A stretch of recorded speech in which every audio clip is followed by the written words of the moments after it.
दोस्तों स्वागत है आपका एक बार फिर से आपके अपने यूट्यूब चैनल स्टडी मौका पर। देखिए आज की इस वीडियो में हम क्लाइमेटोलॉजी का एक इम्पॉर्टेंट कॉन्सेप्ट समझने वाले हैं, वायुमंडल का तापन एवं शीतलन। यानी जो आपका वायुमंडल है जिसके बारे में हम पिछली वीडियो में पढ़ चुके हैं, उसका तापन एवं शीतलन यानी कि वायुमंडल का गर्म होना तथा उसका ठंडा होना। वायुमंडल किस प्रकार से गर्म होता है और किस प्रकार से ठंडा होता है। तो चलिए वीडियो को स्टार्ट करते हैं और समझते हैं आज का टॉपिक। देखिए वायुमंडल के गर्म और ठंडा होने के अलग अलग तरीके हो सकते हैं, अनेक तरीके हो सकते हैं। वायुमंडल को सीधे गर्म करने वाली 4 प्रक्रियाएं जो हैं वो निम्नलिखित हैं। कौन कौन सी आपकी? सबसे पहली है विकिरण। विकिरण क्या होता है दोस्तों? विकिरण को समझ लेते हैं पहले।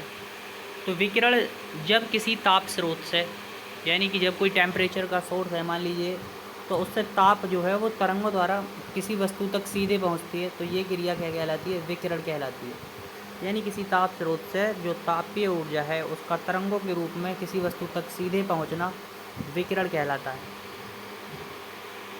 पृथ्वी को मिलने वाली और इससे छोड़े जाने वाली अधिकांश ऊर्जा विकिरण द्वारा ही स्थानांतरित होती है। अब देखिए विकिरण के बारे में कुछ इंपॉर्टेंट फैक्ट हैं, ये आपको याद रखनी।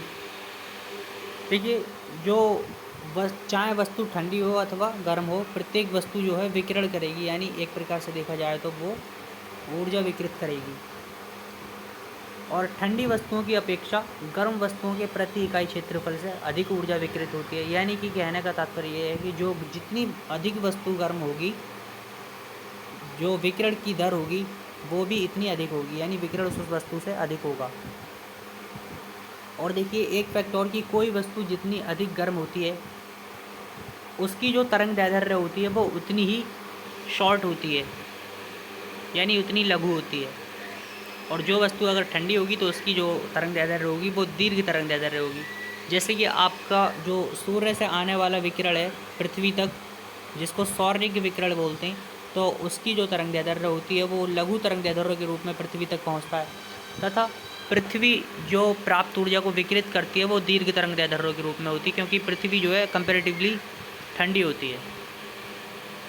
दूसरी प्रक्रिया है चालन। चालन जो होता है वो वायुमंडल की निचली परतों को गर्म करने में महत्वपूर्ण भूमिका निभाता है। देखिए चालन क्या है, पहले चालन को समझते हैं कि जब अलग अलग ताप वाली दो वस्तुएं एक दूसरे के संपर्क में आती हैं तो चालन होता है। जब अलग अलग ताप वाली दो वस्तुएं एक दूसरे के कांटेक्ट में आएंगी तो ताप जो है ना, ताप ऊर्जा वो अधिक गर्म वस्तु से कम गर्म वस्तु की ओर गमन करती है। इस प्रक्रिया को हम क्या बोलते हैं? चालन कहते हैं। चालन प्रक्रिया तब तक चलती रहती है जब तक कि वो दोनों असमान ताप वाले पिंड हैं या वस्तु हैं, उनके ताप समान नहीं हो जाते या फिर उनका कांटेक्ट टूट नहीं जाता। वायुमंडल की निचली परत जो होती हैं उनको गर्म करने में चालन महत्वपूर्ण भूमिका निभाता है। तीसरी प्रक्रिया है संवहन। संवहन क्या है दोस्तों? संवहन जो है वो पृथ्वी के संपर्क में आई वायु जो है गर्म होकर धाराओं के रूप में, कन्वेक्शन धाराओं के रूप में लंबवत, लंबवत मतलब ऊर्ध्वाधर यानी ऊपर की ओर उठती है और वायुमंडल में ताप का संचरण करती है और वायुमंडल में ताप को संचरित करती है। वायुमंडल में लंबवत तापन की ये प्रक्रिया, यानी कि वायुमंडल में ऊर्ध्वाधर तापन यानी गर्म होना, यह प्रक्रिया संवहन कहलाती है, यानी कन्वेक्शन कहलाती है। चौथी जो प्रक्रिया है वो काफ़ी इंपॉर्टेंट है, जिसको बोलते हैं अभिवहन। अभिवहन जो होता है एक प्रकार से वायु के क्षैतिज संचलन, यानी कि वायु का क्षैतिज संचलन। देखिए गतिमान वायु, क्षैतिज रूप से गतिमान वायु को हम पवन बोलते हैं, तो एक प्रकार से पवन से होने वाला ताप का जो स्थानांतरण है वो अभिवहन यानी एडवेक्शन कहलाता है। उष्णकटिबंधीय क्षेत्रों, उष्णकटिबंधीय क्षेत्रों विशेषता उत्तरी भाग में गर्मियों में चलने वाली जो स्थानीय पवन लू जिसको बोलते हैं वो अभिवहन का ही परिणाम है। यानी वो एक प्रकार से देखा जाए तो क्षैतिज जो वायु है उसके संचलन से ताप स्थानांतरण जो होता है उसका ही परिणाम है। देखिए अगर मैं डायग्राम के थ्रू समझाने की कोशिश करूँ तो कंडक्शन क्या है? Heat is transfer to that part of the atmosphere close to the hot surface of the earth. मतलब जो कंडक्शन होता है ना, तो उसमें वायुमंडल के उस भाग में ताप का परिसंचरण होता है जो कि पृथ्वी के हॉट सरफेस के निकट होता है, यानी कि वायुमंडल की निचली परतों में। कन्वेक्शन क्या है? तो कन्वेक्शन जो है वो हीटेड एयर एक्सपेंड्स इन राइजेज अप, मतलब जो वायु जो है वो गर्म होकर क्या होती है, फैलती है, जिसका घनत्व कम हो जाता है, जिस वजह से ऊपर उठती है और फिर जो है वो संवहन धारक रूप में ऊपर उठती है और ताप का परिसंचरण करती है, जिसको बोलते हैं हम कन्वेक्शन।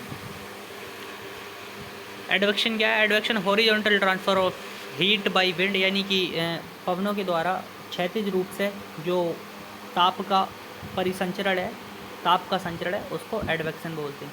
तथा टेरेस्ट्रियल रेडिएशन यानी कि पार्थिव विकिरण, heat is transferred from the surface of the earth in the form of long waves, यानी कि जो टेरेस्ट्रियल रेडिएशन है, पार्थिव विकिरण जिसको हिंदी में बोलते हैं, तो पार्थिव विकिरण में होता कुछ यूँ है कि जो पृथ्वी है ना वो ऊर्जा विकिरित करती है दीर्घ तरंगदैर्ध्यों के रूप में,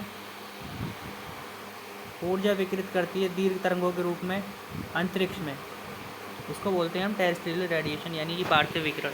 तो दोस्तों ये था आज का हमारा एक छोटा सा टॉपिक आपके लिए। आपको वीडियो कैसी लगी ज़रूर बताएं और चैनल को ज़रूर सब्सक्राइब करें। मिलते हैं हम अगली वीडियो में एक और कंसेप्ट के साथ, तब तक के लिए आप सभी का बहुत बहुत धन्यवाद।